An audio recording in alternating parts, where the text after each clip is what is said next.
저는 막 그 모아이 석상 서 있고 할 때 고대에 어떻게 저런 석상을 저기에 갖다 놨을까? 끈을 묶어가지고 이렇게 흔들어가지고 움직이는 거. 90톤, 100톤에 이르는 것들도 있기 때문에 얘네들은 사실은 그 방법으로 옮길 수 없죠. 근데 의외로 연대가 별로 오래되지 않아서 14에서 19세기, 그러니까 우리나라 조선시대밖에 안 된다고 하고 예수 탄생 1348년 전에 홍수가 일어나는 거예요. 이집트 건축물들이 대략 그때 만들어지잖아요. 홍수 흔적이 안 남아 있다는 거예요. 터키에 있는 두르피나르라고 하는 배 모양으로 어떤 이 산의 지형이 생겼거든요. 그러니까 대충 노아의 방주 크기에 비슷하다 그래서 주장하는 경우들이 많이 있죠. 비교적 최근에는 여기에 이제 그 지표 투과 레이더로 찍어 보니까 이거 인공적으로 만들어진 것이 아닌가. 역사를 보다 가깝게, 역사를 보다 재미있게 전해드리고 싶습니다. 역사를 보다 진행을 맡은 허준이고요. 오늘도 네 분과 인사하고 시작하겠습니다. 안녕하세요. 안녕하십니까. 경희대사학과에서 유라시아 고고학을 연구하고 강의하고 있는 강인욱입니다. 안녕하세요. 선무대사학과 임승유입니다. 프랑스사를 연구하고 있습니다. 안녕하세요. 성원대 유럽연합연구소의 박현노입니다. 이슬람사와 중동사를 가르치고 공부하고 있습니다. 네, 안녕하세요. 한국이집트학연구소의 권민수입니다. 이집트학과 이집트 고고학을 공부하고 있습니다. 그냥 갑자기 떠올랐는데요, 임 교수님. 뭐 우리나라 사람뿐만 아니라 요즘에 프랑스가 약간 전 세계의 유럽의 땡땡 뭐 이러면서 약간 놀림을 좀 당하기도 하고 유럽 내에서 야, 너희들은 왜 그러니? 약간 이런 얘기들을 좀 많이 듣는 것 같은데 예전에도 프랑스는 약간 이런 뉘앙스의 이야기들을 좀 들었었어요? 영국 사람들, 영국은 뭐 그냥 당연하고 영국은 뭐 항상 뭐 그랬던 것 같고. 이탈리아 사람도 프랑스에 대해서 뭐 이탈리아가 워낙 이제 통일되기 전까지 작은 나라들이었잖아요. 작은 나라들이다 보니까 당연히 이제 살아남기 위해서 외교가 발달하는데 그래서 이리 붙었다 저리 붙었다 이제 하면서 이탈리아 외교관들이 기피하는 나라 중에 하나가 프랑스. 악취가 진동한다 그래요. 그래서 이제 단순히 무슨 쟤네들하고 외교하려면 정말 까다롭고 잘난 척 심하고 이게 아니라 쟤네 냄새나 이것 때문에요. 근데 사실 프랑스가 유럽 무대에서 정치력, 국력으로 인정받기 시작한 거는 15세기, 16세기 이후부터 그 이전까지는 뭐 사실 봉건제하에서 프랑스 왕이라고 해봐야 아비뇽 유수, 요즘은 이제 아비뇽 억류라고 학교에서는 얘기를 하는데 필립 4세 시대부터 이제 좀 중앙 집권적인 형태의 이제 왕정 체제가 만들어지게 되고 그때부터 좀 실제로 이제 프랑스가 이제 무시 못할 세력으로 발전한 거는 프랑스와 1세 말로아 왕가 시대부터 그리고 이제 부르봉 왕가 때 이제 절정에 이르게 된 거고 뭐 시기에서 하는 경우도 있고 쟤네들은 무늬만 카톨릭이다 뭐 이렇게 얘기하는 이웃 나라들도 있고 근데 요즘 한국에서 프랑스 갖고 뭐라고 그래요? 그러니까 뭐 지네 잘난 줄만 한다 뭐 약간 그러면서 더럽다 뭐 약간 뭐 이런 뉘앙스의 이야기들이 이건 방송에 나가면 안 돼요? 지 잘난 줄 알죠. 거의 우리나라 뭐 국뽕 얘기하는데 프랑스만큼 국뽕이 센 나라는 없는 것 같아요. 이번에 그 올림픽 개막식 보세요. 올림픽 개막식 보면 아마 다 이해 못했을걸? 그러니까 그 어떤 이야기들 우리가 뭘 제일 먼저 시작했어 우리가 뭘 제일 먼저 발견했어 뭐 이런 것들이 엄청 이야기에 디테일이 많이 들어가 있다고 하더라고요. 네, 뭐 프랑스 혁명도 그렇고 사실 프랑스 혁명이 굉장히 중요한 역사적인 사건이긴 하지만 전 세계 사람들이 스포츠를 좋아하는 사람들 올림픽을 관람하는 사람들의 입장에서 거기에 뭐 뜬금없이 마리 앙뚜아네트가 목들 들고 나와서 막 노래하고 있고 한쪽에서는 다빈치 최후의 만찬 패러디하고 있고 뭐 이게 무슨 의미냐 얘기하면 니네들은 몰라도 돼 쉽게 얘기하면 얘네들 이해 못해도 상관없어 약간 이런 거예요. 이게 사실 유럽 국가들은 사실 다 비슷비슷한 것 같아요. 사실 뭐 영국도 사실 국뽕 장난 아니거든요. 그래요? 근데 차이가 있다면 영국 옛날 2012 런던 올림픽 생각해 보시면은 프랑스는 니네 몰라도 상관없어지만 영국은 우리가 하면 니네 다 알 거야. 이런 자신감을 또 보여주면서 국뽕을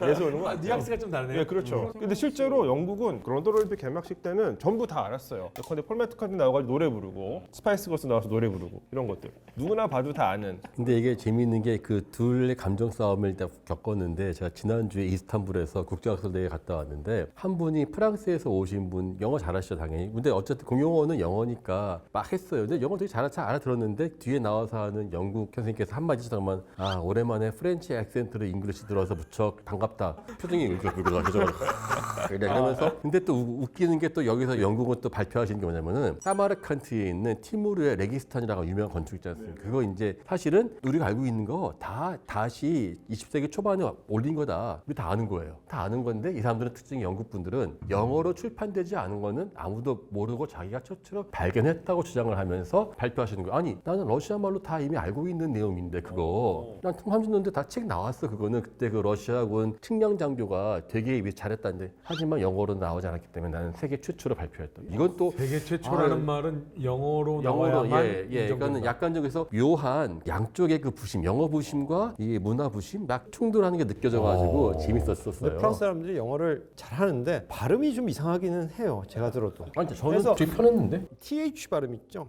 the 하고 th 발음 이거 잘 못하거든요. 그래서 father, mother, father, mother. 저는 그거보다 프랑스 사람의 영어의 특징은 끝이 올라가죠. 영어 할 때 끝이 올라가요. 그다음에 또 재밌는 게 미국 할리우드 영화 배우 중에 리차드 기어, 리차드 기어라고 그런 식으로 그냥 읽어버려요. 리차드 기샤 그래서 처음에 누굴 영화 제목은 분명히 내가 아는 그런 배우는 본 적이 없는데 지금 얘기 들어보면 이제 프랑스에서 얘기 나왔을 때 프랑스인들이 굉장히 자부심을 가진 게 파리 박람회. 거기에 대표적인 것이 이제 에펠탑. 우리나라의 가장 대표적인 가수 하면 이제 빼놓을 수 없는 게 서태지 씨가 뮤직비디오를 이스터점에 가서 찍은 적 있죠. 그 노래가 모아이라는 노래가 있잖아요. 아 맞아. 그래서 진짜 이슈가 됐던 적이 있어요. 그때 우리나라 사람들이 저 CG야? 뭐 이런 얘기를 했었던 적이 있어요. 고대에 어떻게 저런 석상을 저기에 갖다 놨을까? 이게 정말로 미스터리 중에 하나다. 이런 얘기들 많이 했어요. 여전히 안 풀린 미스터리. 이거 도대체 어떻게 옮긴 걸까요? 몇 년 전에 왜 내셔널 지오그래피에서 그거 실험하다가 실패했잖아요. 왜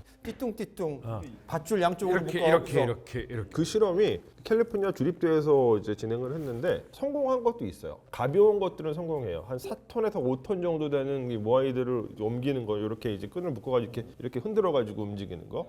근데 이제 문제는 여기 이제 이스터점에 세워져 있는 모아이들 가운데는 이것보다 훨씬 무거운 것들 많거든요. 90톤, 100톤에 이르는 것들도 있기 때문에 얘네들은 사실은 그 방법으로 옮길 수 없죠. 뭐 통나무를 넣고 굴렸다는 가장 얘기는 밑에. 있는데 가장 일반적이죠. 근데 거기는 어느 문명권이에요? 폴리네시아 문명권이고 해서 저희가 너무 지나치게 신격화를 해가지고 우리가 헷갈렸는데 최근에 그 발굴됐지 않습니까? 근데 의외로 연대가 별로 오래되지 않아서 14에서 19세기, 그러니까 우리나라 조선시대밖에 안 된다고 하고 그 당시에 석상을 만들었었던 사람들의 석공들의 이름하고 각 계급들과는 위에 어떤 분들을 모시기 위해서 했다까지도 다 기록이 있다고 하더라고요. 그러니까 우리가 완벽하게 잊혀져서 그렇지 아주 옛날 사람들은 아니었고 예. 그리고 거기 이제 폴리네시아에서 이제 왔던 사람들 중에서 석공들이 있었고 결정적으로 그 당시에 그 지역의 기후가 아주 온난해서 농사가 엄청나게 이루어져 가지고 그러니까 저는 엄밀히 말하면 100톤을 옮기는 만한 기술을 완벽히 보고는 못하겠지만은 우리나라 고인돌 사회랑 상당히 비슷하고 아마 약간 더 과장한다면은 이집트에서도 이렇게 사람들이 모여 살면서 하는 축소판이 아닌가라는 생각이 들어가지고 아주 이상한 건 없었다. 실제로 이제 지금 환경이랑 많이 달랐던 것 같고, 그래서 이제 그 당시 지층에서는 야자수의 그 화분, 꽃가루들이 많이 나와요. 그러니까 아마 서양인들이 이제 18세기에 처음 도착하는데 그때 봤던 인상 때문에 너무 신기했었던 거죠. 왜냐면 인구도 너무 적고 뭐 나무도 없고 막 이런 환경이다 보니까 이상했었던 것이지, 처음에 전성기 때는 뭐 인구도 충분히 있었을 것이고 나무도 있었고 뭐 농사도 꽤 잘 지었을 것이다, 이렇게 요즘에는 판단하고 최근에 연구에 따르면 이스터섬이 인구가 10,000명이 넘었던 적은 없었다가 가장 최근의 연구 결과더라고요.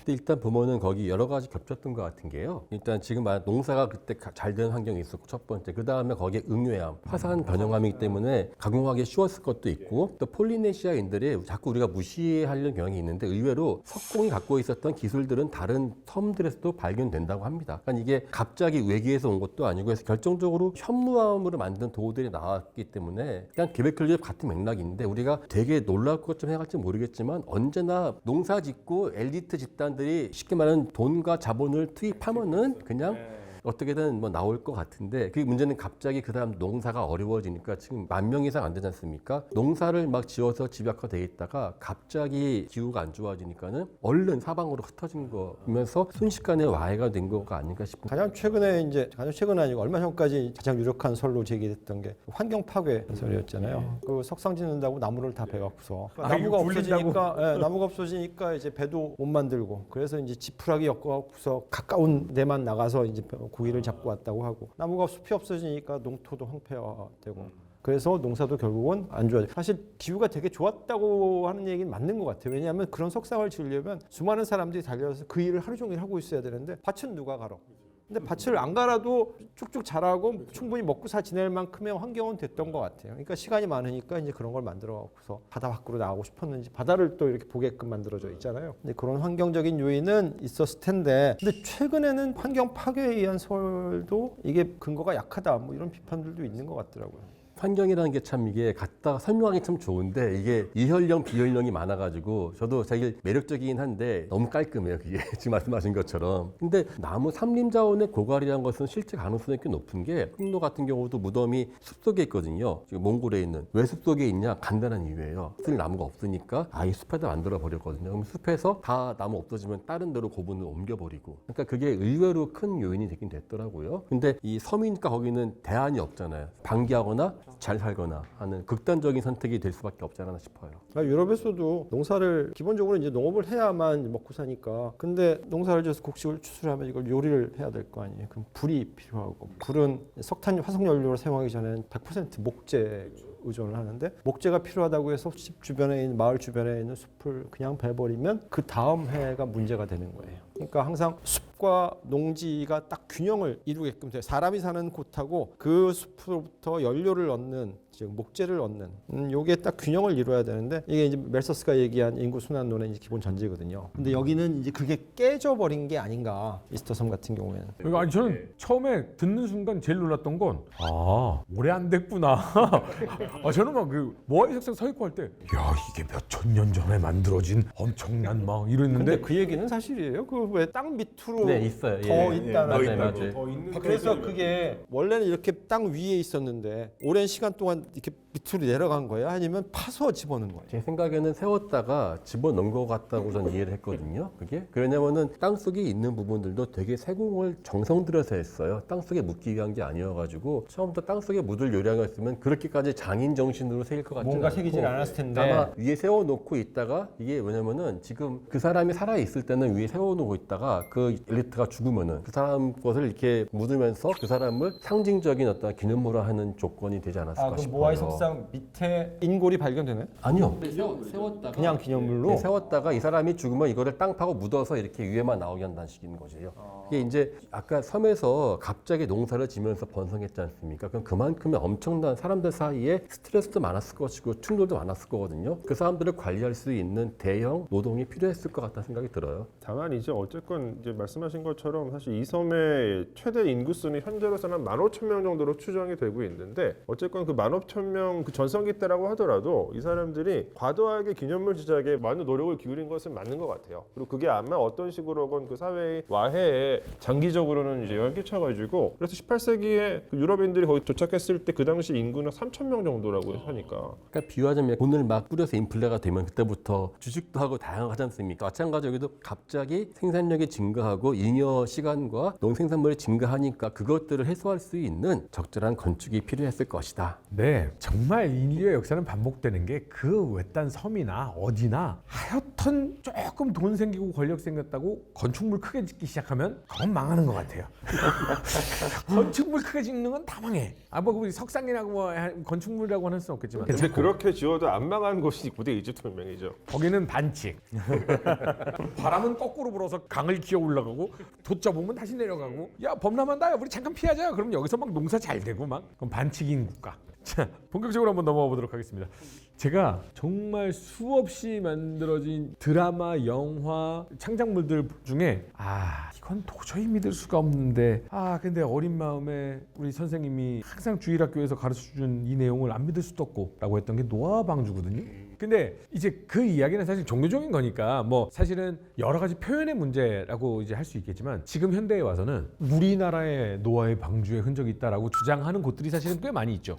이번에도 또 주장한 국가가 있었다고. 그러니까 이거는 제일 대표적인 것이 터키에 있는 두르피나르라고 하는 유적일 거예요. 근데 이거는 최근에 발견된 건 아니에요. 이상하게 가끔씩 언론에서 뭐 갑자기 발견됐다는 식으로 언론에 나오는데, 사실 이 두르피나르 같은 경우는 1950년대, 1959년에 발견된 거예요. 오래됐네요. 그리고 이 두르피나르라고 하는 이름 자체도 거기를 발견한 터키 육군 대위 이름을 따서 붙인 거거든요. 그분이 이제 일한 누르피나르라고 하는 분이었는데 그 사람 이름 따서 붙인 거예요. 근데 두른피나르 대류예요? 이제 공교롭게도 이게 이렇게 배 모양으로 어떤 이 산의 지형이 생겼거든요. 근데 요거를 가지고서 이제 이게 진짜 노아의 방주의 흔적이다라고 주장하는 분들이 있죠. 근데 공교롭게도 이게 크기가 그 성서에 기록되어 있는 바에 따르면 노아의 방주가 길이가 300큐빗이라고 나오는데 대충 이게 환산을 하면은 요 큐빗이 여기 한 50cm 정도 돼요. 그러니까 150m 된다. 길이가 이 두르피나르 유적지가 길이가 150m 정도 돼요. 그러니까 대충 노아의 방주 크기에 비슷하다 그래서 주장하는 경우들이 많이 있죠. 근데 문제는 이건 진짜 배처럼 생겼거든요. 근데 성서의 기록에 나와 있는 이 노아의 방주는 배 형태라기보다는 약간 상자. 왜냐하면 이 노아의 방주를 영어로도 이제 아크라고 하거든요. 배라고 안 그러고 뭔가 일종의 이제 상자예요. 물에 뜰 수 있는 상자 같은 그 모양으로 실제로 만들어졌다라고 한다면 성서의 묘사에 따르면. 그런데 요거는 진짜 배처럼 생겼거든요. 그렇기 때문에 성서의 기록과도 조금 차이는 있죠, 사실은. 그리고 이 지형에 대해서 꽤 여러 차례 요거 이제 지질학자들이 조사를 했는데 약간의 논란의 여지는 있어요. 대체로 요거는 인공물이라기보다는 자연적으로 형성된 최저가 침식으로 형성된 지형이다라고 지질학자들은 주로 얘기를 하는데 비교적 최근에는 여기에 이제 그 지표투과 레이더로 찍어 보니까 내부 구조가 약간 이렇게 직교하는 형태로 뭔가 좀 되어 있는 모습을 확인을 했어요. 그래서 요걸 가지고서 이거 인공적으로 만들어진 것이 아닌가라고 주장하는 분들도 있습니다. 근데 생긴 건 신기하게 그 종이접기에서 만든 그 배처럼 생겼네요. 네, 맞습니다. 근데 이게 이슬람도 결국은 교리나 뭐 이런 것들이 달라서 그렇지 같은 이야기가 전해져 그럼요. 내려오는 종교잖아요. 예, 노아는 거기에도 노아의 방주. 예, 누후라고 그러고요. 누후에 알라가 물의 심판을 했다고 나오고 노아의 방주 이야기합니다. 그러니까 이거는 뭐 공통적으로 이슬람교가 받아들였던 이야기라고 보는데 이게 문제는 뭐냐면은요. 이런 이야기들을 정말 역사적 사실로 볼 것이냐, 상징으로 볼 것이냐 이게 중요한데 역사학자들한테는 이게 그렇게 역사적으로 증명할 만한 그거는 아니죠. 종교의 어떤 네, 가르침의 종교적인 이야기로 가르침이죠. 바라보는 거죠. 네. 아라라산이라고 있잖아요. 아라라산이 아르메니아, 터키 걸쳐 있는데 각자 싸움이에요. 아르메니아에서 제일 유명한 곤약 이름이 또 이게 아라라시입니다. 그게 사실은 맛있는데 진짜. 예, 그게 아르메니아 가면요, 아라라산은 잘 보이게 다 사방에 조망하는데 이 자신들의 마음의 어떠한 긍지예요. 왜냐면은 성경은 이 아르메니아 지탱하는 뿌리 아닙니까? 그게 우리 영토 안에 있다. 그 자체가 큰 이제 바람이긴 한데 저는 이 아라라산의 노아 방주 이게 얘기 보면은 유사 고고학, 사이비 고고학의 전형적인 패턴을 보여준다는 생각이 들어요. 왜냐면은 지금 1956년도에 터키에서 말했었던 거는 좀 뒤에인데 그 전에 이미 19세기 초반부터 이미 아라라산 그 전에 못 갔었지만 가면서 답사하기 시작해요. 실제 아라라산이라고 있기 때문에 여기에 노아의 방주가 있을 것이다 라고 보기 시작한 19세기 초부터입니다. 근데 더 웃기는 게 만우절 때문에 이게 사건이 크게 나는데 1883년도에 뉴질랜드에서 만우절 때 이거를 농담 기사를 내요. 노아의 방주가 산사태가 나서 노아의 방주가 나왔다. 에이프럴 그냥 저기 풀스데이에 그냥 농담하는 기사였는데 그게 계속 반복 재생산되면서 산사태가 있었는데 나중에 오스만 투르크가 덮어버렸다는 둥 별 헛소문이 다 돌아요. 근데 여기에 또 하나 개입되는 게 이상하게 사람들은 공통적으로 누가 가서 봤는데 아깝게 빼앗겼다라든지 현지인들에 의해서 이게 더해지는 게 여기서 또 하나 나온 게 또 러시아 사람도 등장해요. 왜냐면은 예수님이 인도에 갔다는 말도 보면 꼭 거기도 러시아 사람이 개입되고 그러니까 이게 러시아 사람이 직접 개입된지 모르겠지만은 제정 러시아 망하기 전에 비행기 부대가 생겨요 거기에. 그래서 비행기 부대에서 블라디미르 라스콥스키라는 사람이 갔는데 산소호흡기가 떨어져가지고 바로 앞에 보고 돌아왔다. 자세히 기록 남겼다. 근데 1차 대전 때 산소호흡기 없었잖아요. 말이 안 맞는 말이거든요. 아니 무슨 산소호흡기예요. 제트기도 아니고. 근데 그 얘기가 상당한 거는 이 사람이 자세한 기록을 남기고 샘플도 떼왔는데 이거를 당에서 혁명이 나서 다 엎어지고 훔쳐갔다. 누가 훔쳐갔냐? 리에프 트로츠키가 훔쳐갔다. 야, 이 사람 혁명하기도 바쁜데 언제 또 훔쳐가? 라고 하는데 그 얘기를 다 누가 하냐? 이 이야기를 모두 하는 사람이 쿠렌코프라고 하는 러시아의 사이비 역사학자가 있어요. 서양에서 활동하면서 이 사람이 엄청나게 많은 역사를 위조하는데 사실은 그 위조가 20세기 초반에 받쳐주고 그 다음에 터키에서 아라라산이 이어지니까 근데 보면은 이 사람과 비슷한 시절에 또 그 왜 예수님이 인도 갔다는 말도 보면은 니콜라스 노토비치라는 사람인데 일단 공통점이 무엇이냐 적군 백군할 때 백군의 장교들이 서방에 가서 살라고 자기가 이제 이야기를 팔기 시작해요. 쿠렌코프나 노토비치 전부 다 그럴 때 이러한 그 가십성 거리를 해서 적군이 다 훔쳐갔다 하는 식인데 그 중에 하나가 노아의 방주였습니다. 그리고 이게 아까 말씀드렸던 그 노아의 방주의 흔적으로 주장되기도 하는 그 두르피나르 유적과 관련해서 한국에서도 잘못된 이야기들이 유통되고 있어요. 그래요? 한국에서 이 관련된 기사를 찾아보시면은 갑자기 윌리엄 와트라고 하는 미국의 고고학자가 등장을 해요. 윌리엄 와트 어디서 많이 들어봤는데요. 제임스 와트 말고. 진짜 재밌으니까 윌리엄 와트라고 하는 미국의 고고학자와 그가 이끄는 미국의 고고학 팀이 1977년에 유적을 발견했다고 나와 있어요. 근데 말씀드린 것처럼 실제 사실은 1959년에 터키 장교가 발견한 거거든요. 근데 이 윌리엄 와트라는 사람은 없어요.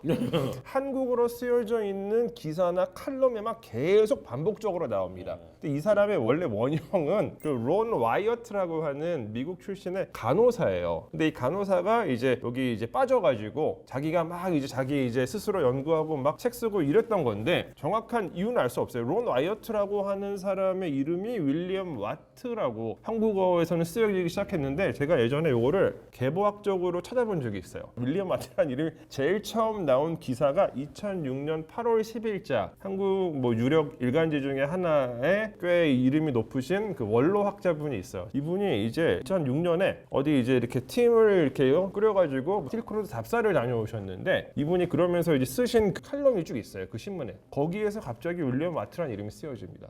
정확하게 왜 윌리엄 와트라고 썼는지 모르겠어요. 이 사람 실제하지 않는 사람이고 원래 모델은 론 와이어트인데 이 사람 고고학자도 아니고 간호사인데 그냥 자기가 이 취미로 이제 활동을 했었던 분을 고고학자라고 설명하고 있고 또 이름도 윌리엄 와트로 바꿔가지고 쓰고 계십니다. 근데 그게 계속 인용이 돼요. 계속 재생산이 왜냐하면 그분이 꽤 권위가 있는 선생님이시다 보니까 그분이 쓰신 칼럼이 계속 인용되고 그래서 근데 사실은 문제는요. 이 노아의 방주 이 이야기가 이 원형이 길가메시 서사시잖아요. 그냥 똑같습니다. 사람 이름 바꾸고 좀 바꾸면 똑같은데, 그러니까 이게 중요한 거는 길가메시 서사시라는 게 송수 이야기가 이미 중근동 시대에 쭉 퍼져 있었고 그거를 성서 저자가 그거를 채록해가지고 자기식으로 얘기를 한 건데 그게 진짜 중요한 건데 이거를 뭐 찾아가지고 지금 나간다라는 게 네, 기본적으로 이제 종교 지금 구약인데 성경이란 책은 제가 생각하기에는 언어 자체가 시적인 언어예요. 예를 들어서 신약만 봐도 예수님은 뭐뭐 하지 마라고 얘기하신 적은 없어요.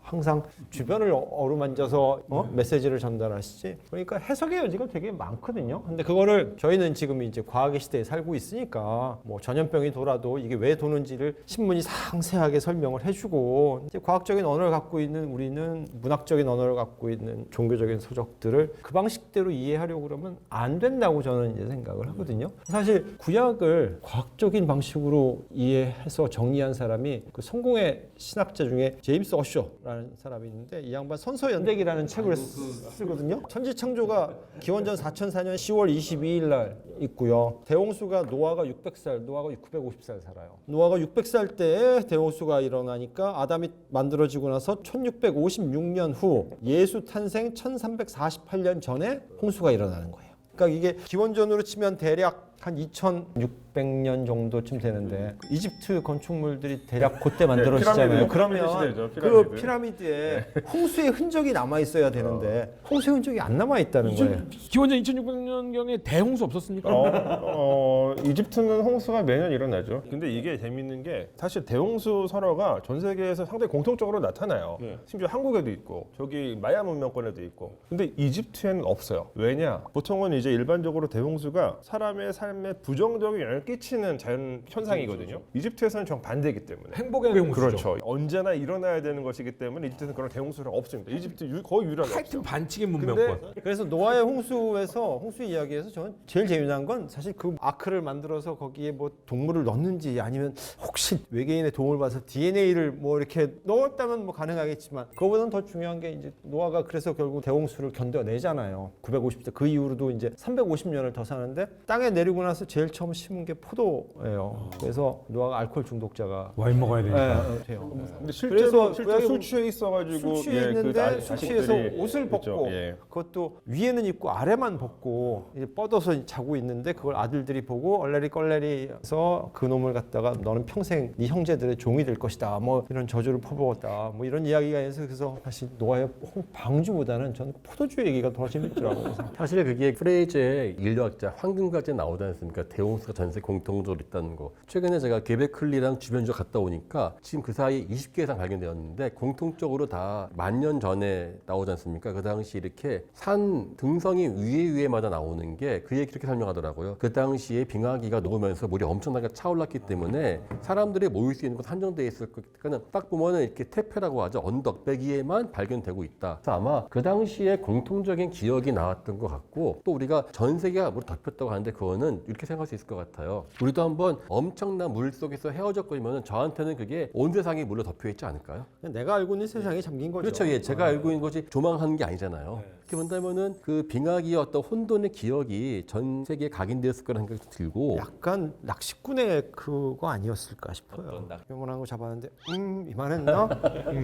아니 근데 저는 적어도 저도 예전에 막 물에 빠져본 적도 있지만은 물에 빠져본 사람 내지는 현장에 있을 때 갑자기 비 내려서 특히 몽골 같은 경우 비 내리면은 순식간에 홍수가 나거든요. 이게 나무가 없으니까 그러면 진짜 세상이 갑자기 다 망하는 것 같다는 생각이 들어요. 그래서 낚시꾼 같은 허풍도 있겠지만은 기본적으로 엄청난 기후 변화라면은 그것은 또 그것이 전 세계적이라면은 똑같이 각인되고 적어도 각인되어 있는데 비슷한 이야기 한번 나오면 그게 확 꽂혀가지고 전래되지 않았을까 싶어요. 사실은 이게 문제가 되는 게 우리가 뭐 이슬람 근본주의자 얘기를 많이 하는데 이걸 있는 그대로 믿는 사람들이 성경 써 있는 게 그대로 됐다고 믿는 사람들이 기독교 근본주의자들이에요. 이게 가장 큰 문제고 근대에 들어와 가지고 이게 기독교 근본주의가 나올 수밖에 없었던 이유는 뭐냐면 과학이 발전하잖아요. 과학에 발전하고 그다음에 역사적으로 모든 걸 증명하려고 하니까 성경이 이렇게 깨지기 시작하잖아요. 그래서 과학과 역사의 도전을 받으면서 성경이 틀림이 없다라고 강조하는 사람들 때문에 기독교 근본주의가 나오거든요. 문자 그대로 읽다 보면은 사실은 우리 지성은 마비가 되는 거죠. 그래서 사실은 이건 좋은 얘기는 아닙니다. 문자 그대로 읽으면 요한복수록은 인류 최초의 SF 공상과학 소설이에요. 맞습니다.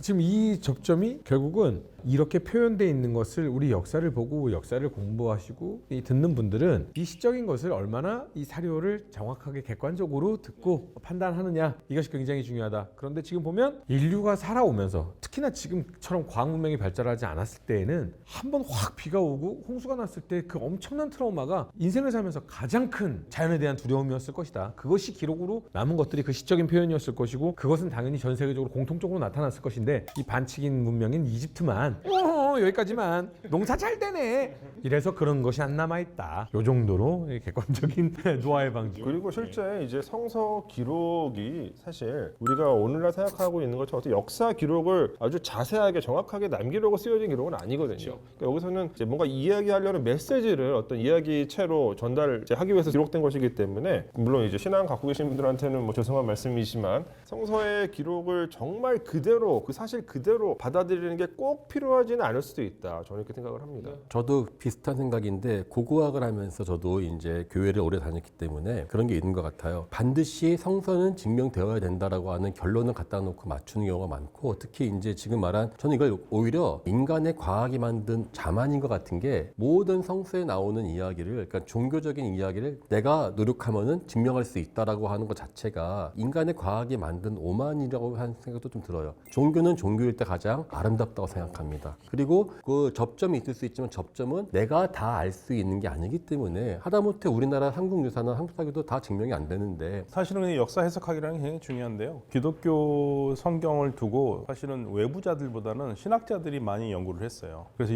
역사적으로 맞춰보려고 노력을 많이 하고 그러다 보니까 좋은 결과들이 많이 나와요. 현대에 와서는. 예를 들면은 마르코 복음서라는 게 쓰여진 게 언제냐를 두고 학자들이 싸우거든요. 근데 클루가 딱 하나 있습니다. 예수가 3일 만에 성전을 다시 세우겠다고 그러거든요. 그거를 예언으로 보는 사람들은 마르코 복음서가 70년 이전에 쓰여졌다고 봐요. 왜냐하면 70년에 정확하게 로마인들이 예루살렘 성전을 부시거든요.